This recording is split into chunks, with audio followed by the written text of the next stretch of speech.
I stepped into my own foyer at 11:17 p.m. and smelled someone else's perfume mixed with my $180 bottle of Cabernet. Upstairs, my shower was running and a woman was murdering total eclipse of the heart like it owed her money. The voice belonged to the last person on earth I wanted in my home, Deborah Langford, president of the Maplewood Estates HOA and self-appointed queen of suburban order. Welcome to the nightmare I never saw coming. Ethan Brooks had never wanted to be that guy in the neighborhood. At 47, freshly divorced and still tasting the financial blood from the settlement, inheriting his grandmother's 4,200 square foot colonial in Maplewood Estates felt like the universe finally cutting him a break. The house sat on a quiet cul-de-sac where lawns were trimmed with military precision and every mailbox had to be the exact shade of heritage green. Peaceful on the surface, suffocating underneath. Deborah Langford made sure of that. She was 54. Always in tasteful neutrals. Pearls tight enough to choke a lesser woman. And a smile that never reached her eyes. For 9 years she'd ruled the HOA like a suburban dictator who'd read The Art of War but only remembered the parts about crushing dissent. Newcomers were threats. Especially ones who inherited prime real estate without kissing the ring. My first citation arrived 6 days after I moved in. The crime? My grandmother's original black iron mailbox, there since 1978, violated the approved color palette. Deborah delivered the $150 fine personally. Clipboard in one hand. Fake sympathy in the other. Rules are rules. Ethan.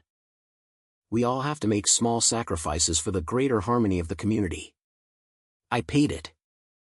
Then came the next one for trash cans left out 3 minutes past 6 p.m., even though pickup was at 5 a.m. Then another for my teenage son Logan's friends parking on the street during his weekend visits, visual clutter. Each time she showed up in her white Mercedes. Heels clicking like a countdown timer. I stayed quiet. Smiled. Nodded. But I watched. And I documented every single passive-aggressive note. Every selective enforcement. Every time she conveniently ignored the same violations when they came from her golf buddies or real estate clients. Then I booked a 3-week cybersecurity conference in London. Only told 2 people, my son and my one decent neighbor. Mrs. Alvarez.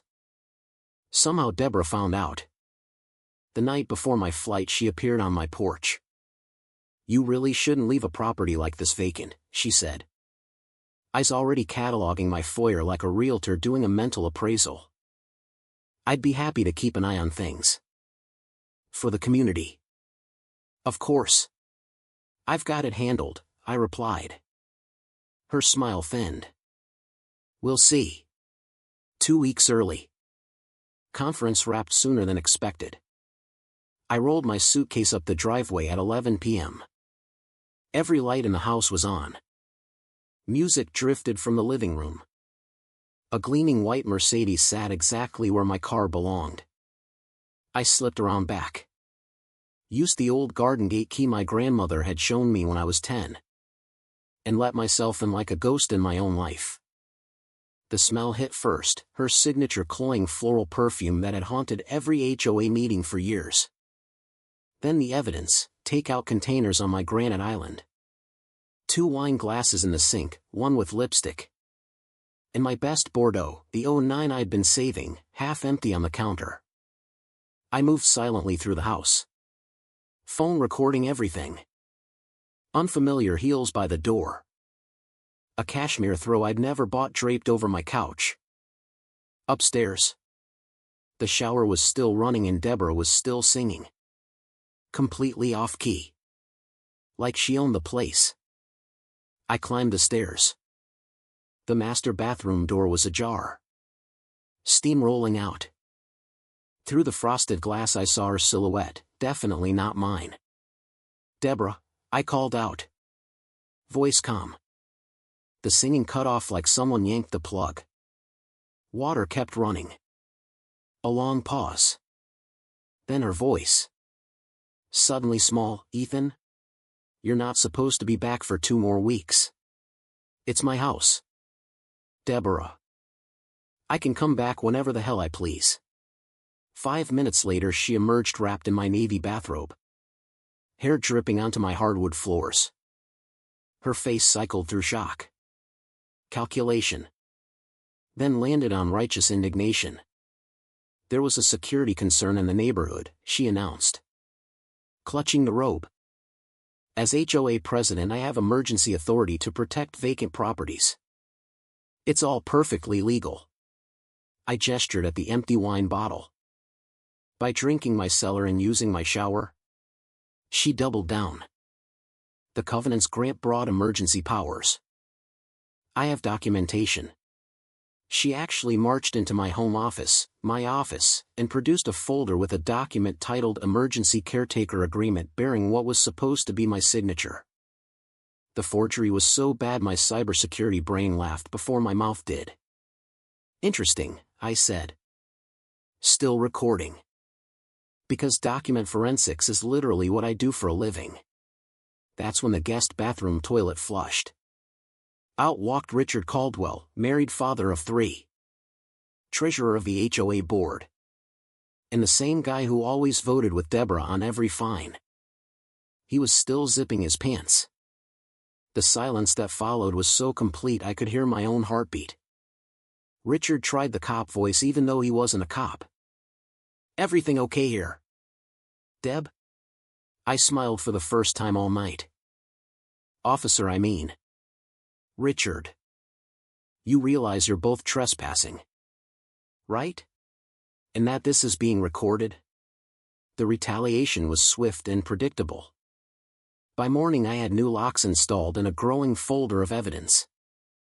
Deborah's first move was an emergency board meeting 24 hours later accusing me of harassment and threatening behavior. She showed up in a power blazer. Voice dripping concern for the community. Mr.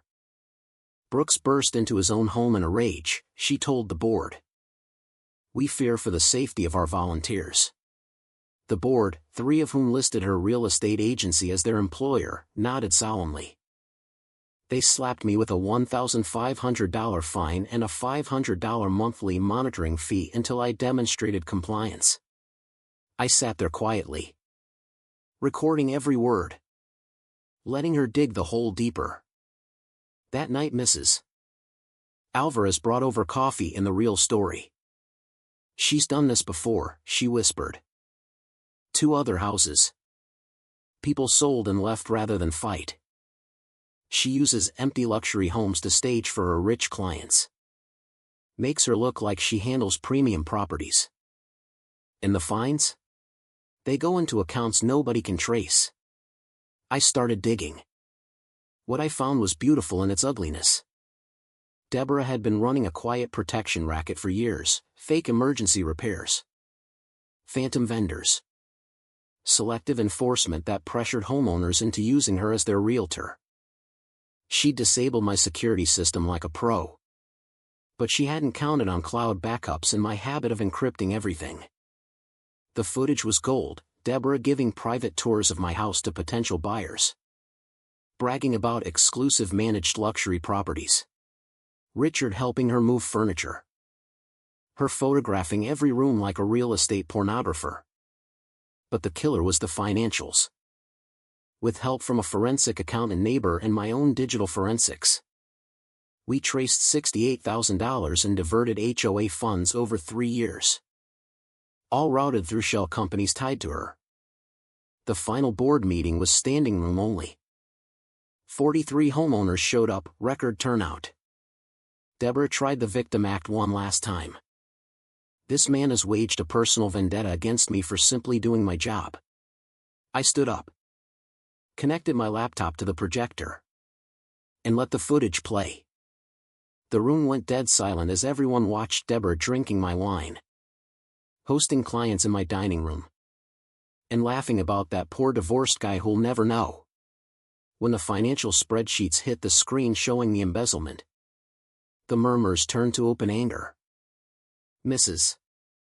Alvarez stood I want my $900 landscaping fine back, the one for work that was never done. Others followed. The dam broke. Deborah's face went from smug to sheet white to full panic in real time. Her pearls looked like they were choking her now. 2 days later, federal agents walked into the community center during another emergency meeting she'd called to try to assess everyone $12,000 for legal defense costs. The timing was poetic.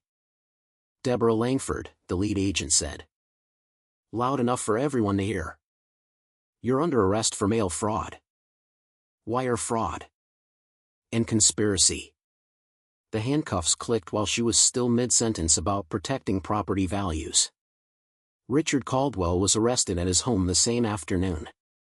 6 months later, Maplewood Estates wasn't the same neighborhood. The new HOA board, elected by actual homeowners, passed reforms requiring quarterly audits, conflict of interest disclosures, and term limits. Fines now need unanimous approval and actual evidence. Deborah's Heritage Green mailbox rule was the first to go. Property values went up. Turns out people pay more to live somewhere they're not terrified of their own board. I still live in my grandmother's house. Logan comes home most weekends. We host block parties now instead of dodging citation slips. Mrs. Alvarez brings her famous tamales and everyone actually talks to each other. The best part? Every time I walk past the spot where Deborah used to park her Mercedes like she owned the place, I smile. Because the woman who spent years terrorizing people in the name of community standards learned the hardest lesson of all: when you treat your neighbors like subjects instead of people, eventually they stop bowing. And sometimes they fight back with receipts. So tell me in the comments, if you came home and found your HOA president living in your house, drinking your wine, and using your shower, who's really in the wrong? The person protecting their own property or the community leader who thinks the rules only apply to everyone else? Drop your HOA horror stories below. You might be surprised how many of us have been there. And remember, sometimes the most powerful weapon against bullies isn't anger. It's patience, proof, and a very good lawyer.